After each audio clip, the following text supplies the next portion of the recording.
sur le fait de devoir discuter tout en faisant du tapping, tout ça. Alors, merci beaucoup de vos retours. Alors, pour vous, je le dis assez en retard parce que en fait, je tourne des vidéos en avance étant donné que les études prennent un certain temps. Bah voilà, c'est ça la raison, je m'en excuse. Donc voilà, sans plus tarder, on va commencer la vidéo qui aujourd'hui va traiter des objets qui tournent autour des études en architecture ou de l'architecture en général, hein, voilà. Donc j'espère que ça vous plaira et à tout de suite, à tout de suite, à tout de suite, à tout de suite, à tout de suite. On va commencer d'abord par cet objet. Donc il s'agit... Évidemment, je vais prendre en compte le retour, du coup, je vais parler tout en faisant du tapping. Alors là, il s'agit d'une maquette. Donc une maquette qui en fait représente la forme d'un bâtiment. Enfin, une forme, pas forcément d'un bâtiment, mais voilà. Et c'est fait en carton plume, qui est en fait un matériau qui en fait permet de travailler avec la couleur blanche et en fait de faire de montrer des formes en fait surtout. C'est pour exprimer le fait qu'il n'y a pas encore de matériau en réflexion. Il y a différentes épaisseurs de carton plume, donc ça se présente comme ça, c'est blanc. Alors là je l'ai coupé en forme de triangle, hein, mais en vrai c'est des grosses planches, voilà. En vrai il y a un bon tapping, dessus. Il y a différentes épaisseurs qui en fait correspondent à différents éléments de la réalité.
que c'est quand même un outil de grande précision et j'adore travailler de manière précise, de creuser si précis, enfin bref, voilà. Je vais vous montrer un autre matériau après qui permet de faire des maquettes et où j'utilisais que le scalpel, enfin bref, vous verrez, c'est assez intéressant. Le réglet. Alors c'est une règle, mais en plus petit et en métal surtout. Et ce qui est pratique dans cette règle, c'est que le zéro commence au début de la règle. Il n'y a pas de marge. Ça permet de mesurer directement dans une maquette pour vérifier les dimensions, tout ça, ou pour placer des objets en maquette. Voilà, c'est assez pratique. Et puis ça remplace une règle en fait, tout simplement. Il n'y a pas tant de prix possible à faire avec. Alors ça c'est une règle japonaise qui... Oh, ça passe. Alors c'est une règle qui passe de 15 cm à 30 cm en se dépliant. Ah, il y a un meilleur bruit, yes. Ce qui est intéressant avec cette règle, c'est que c'est à moitié un réglet. Parce qu'en fait, un réglet fait 20 cm et... Enfin, l'objet que je vous ai montré avant, il fait 20 cm et c'est pratique parce que ça rentre facilement dans une trousse. Celui-là fait 15, donc il a cet avantage aussi, mais il peut très bien devenir un 30 cm, ce qui est quand même assez important. Alors le point faible de cette règle, c'est que il commence pas au zéro quoi. Genre il y a une marge et c'est chiant, faut faire avec. Après on peut calculer avec la marge, hein. Il y a 5 mm de marge, mais bon ça reste chiant de devoir compter dans la tête, enfin bref. J'ai continué avec d'autres stylos. Hop, tac.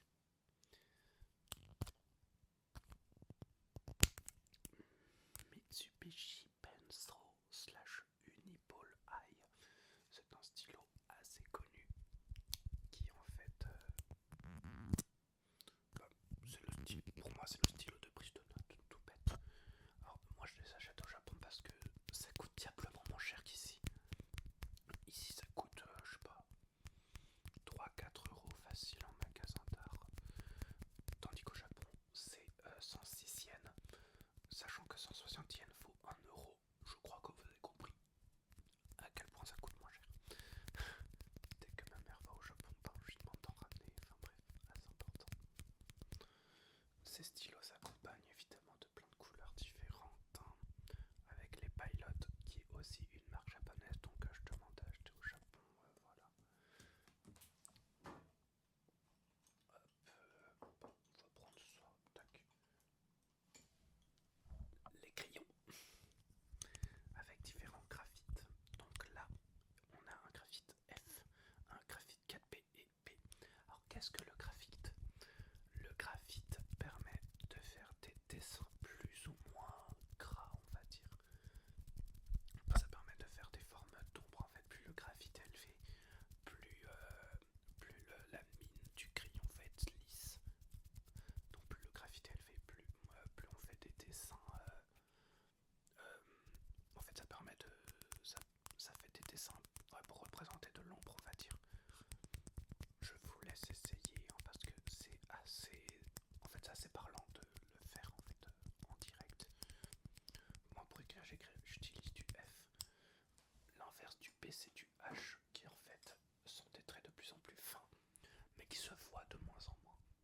Quand vous utilisez un 9P par exemple, tiens, celui-là c'est un 6P, la mine est plus grasse et en fait elle permet de faire...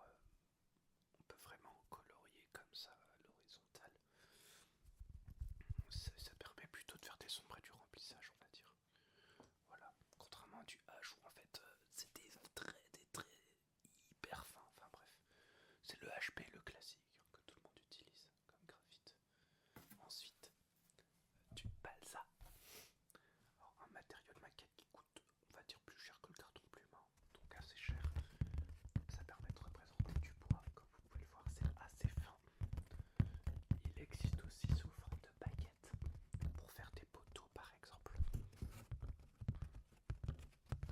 La plupart du temps, ce matériau, on va le coller sur du carton plume parce que ça coûte cher et voilà, à découper c'est assez simple, hein. C'est avec, pour le coup, c'est avec un scalpel qu'on le fait, vu comme c'est fin.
peut sembler insignifiant contrairement au reste, mais des ciseaux, c'est toujours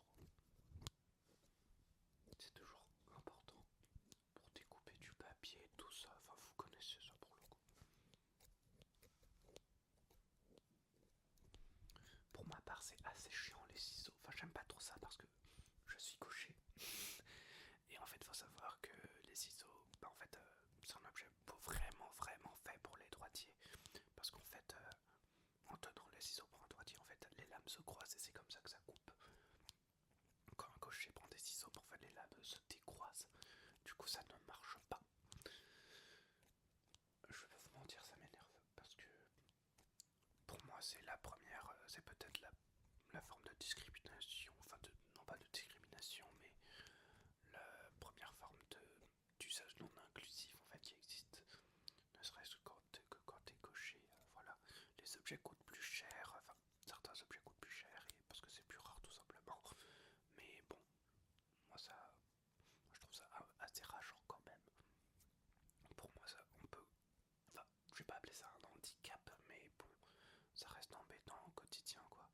Genre les ciseaux, c'est un exemple tout con, mais il y a aussi les clubs de golf, par exemple, faits pour les cochers. Relou, quoi. La manière de tenir les rambardes, les souris aussi, enfin bref, plein de choses qui sont chiants pour les cochers, quoi. Hop là. Alors ensuite, il s'agit d'un bout de maquette de site fait en impression 3D. Alors, il s'agit d'un bout du site sur lequel je travaille en ce moment qui est Venise. Site très intéressant d'ailleurs, mais bon, c'est une autre histoire. C'est voilà. Alors là, j'ai utilisé l'impression 3D pour pouvoir faire ces toitures. Comme vous pouvez voir, ces toitures à pans inclinées. Parce que vous vous en doutez, à faire au carton plume ou carton bois, enfin en maquette à la main, c'est hyper long. Alors qu'en impression 3D, alors il y a d'autres contraintes pour l'impression 3D, il faut faire des formes parfaitement fermées, enfin bref. Mais en fait en impression 3D, c'est un gain de temps énorme en fait, vraiment. Ça permet de faire une maquette en une semaine, 1 ou 2 semaines, et après c'est réglé quoi, c'est parfait, le rendu est bien, enfin voilà. Et surtout que la modélisation après peut être utilisée pour... en fait elle peut être utilisée pour faire des plans, des choses comme ça. Je trouve ça hyper important de savoir jouer avec. Parce que s'il y a bien un truc qui prend du temps en école d'archi, c'est bien les maquettes. Et je trouve que c'est un vrai problème, surtout au niveau de l'enseignement. Enfin bref, on en parlera après. Il y a encore plein d'autres objets. Hop là. N'hésitez pas à me faire des retours.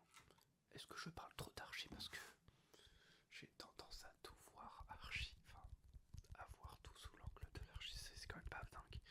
Enfin, je connais des gens qui ça énerve, donc n'hésitez pas à me le dire. C'est une colle. C'est la colle parfaite pour coller des éléments carton plume, voilà. Pour le balsage, j'utilise de la colle à bois. Alors je dis j'utilise, mais c'est la première fois que j'utilise, c'est cette semaine. Pour un master, c'est pas forcément dingue, hein. Mais bon, il y a un début à tout.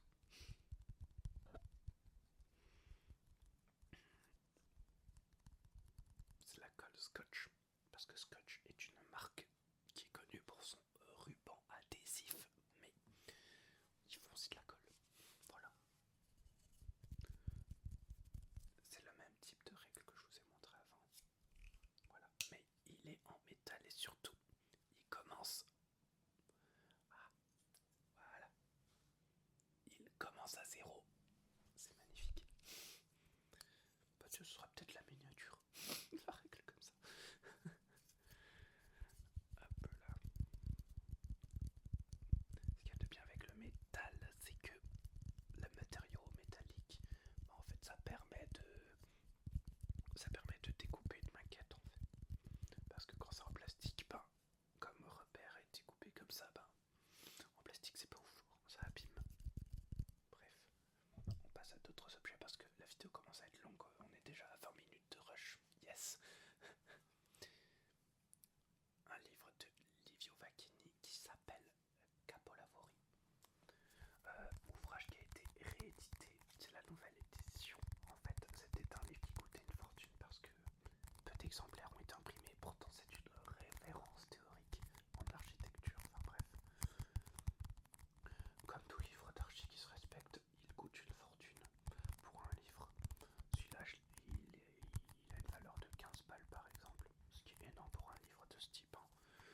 c'est un livre tout bête, en plus il est sans illustration, enfin bref. Mais bon, référence théorique, bref, voilà. Toujours important d'avoir ça sur soi. En fait, c'est un livre qui analyse différents chefs-d'œuvre d'architecture historique,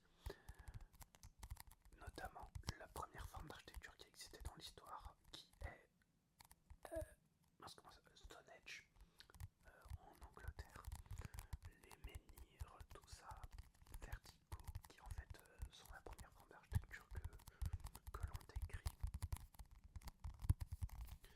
La cabane et Stonehenge. Si vous voulez avoir quelques petites connaissances, voilà.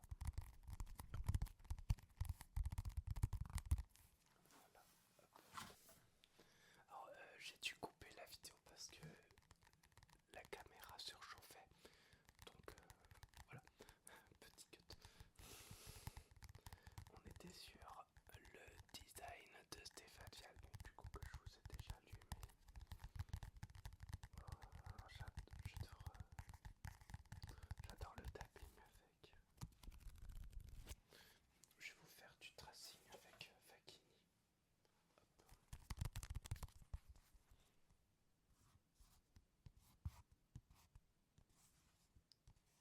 Hop. VACCHINI.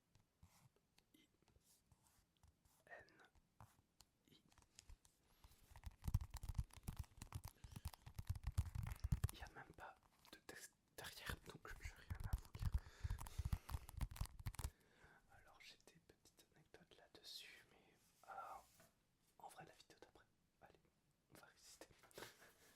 Alors ça peut sembler étonnant, mais vers une écologie industrielle de Søren Erkman.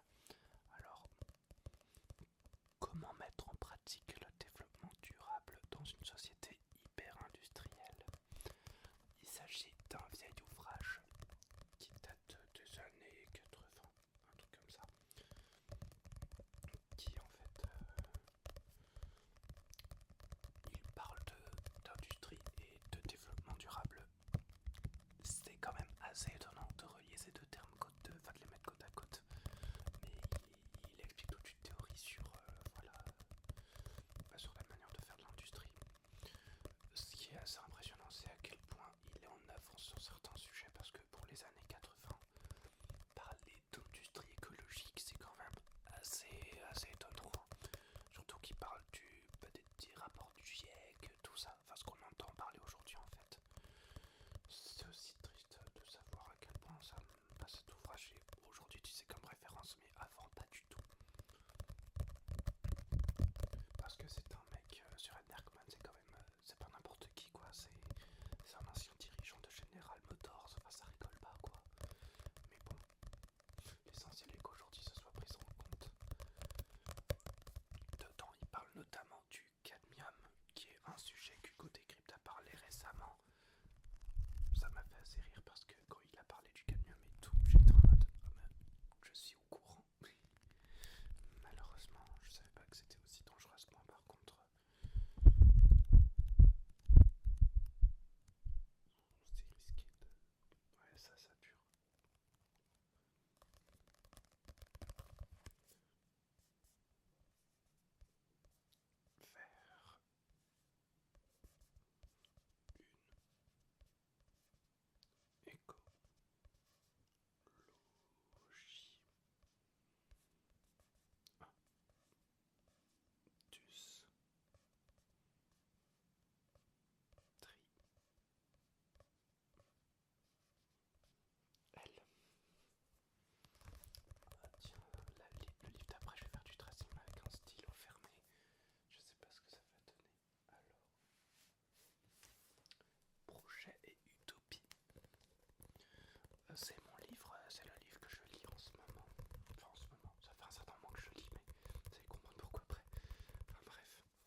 que je vais acheter ces livres. Parce que ça a l'air bien bleu. Il parle d'enseigner l'architecture. Alors, la raison pour laquelle je suis hyper hypé, c'est que je ne connais aucun livre qui parle de comment enseigner l'architecture. Et là, je trouve que c'est... il parle d'un mec qui a... Un mec, je le connais pas.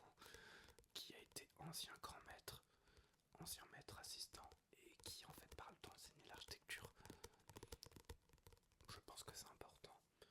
Déjà de parler de la représentation du projet, je trouve ça assez intéressant aussi. Parce qu'évidemment, ça parle de dessin et sur comment représenter les choses et tout. Je pense que ça me servira pour le projet de fin d'études et comprendre comment on représente les choses. Je comprends en vrai, mais c'est important de prendre du recul et de voir des références intellectuelles. Alors, représenter les éléments du projet, faire du représentation architecturale. Ouais. Représenter en fonction des étapes du projet aussi. Enfin, bref.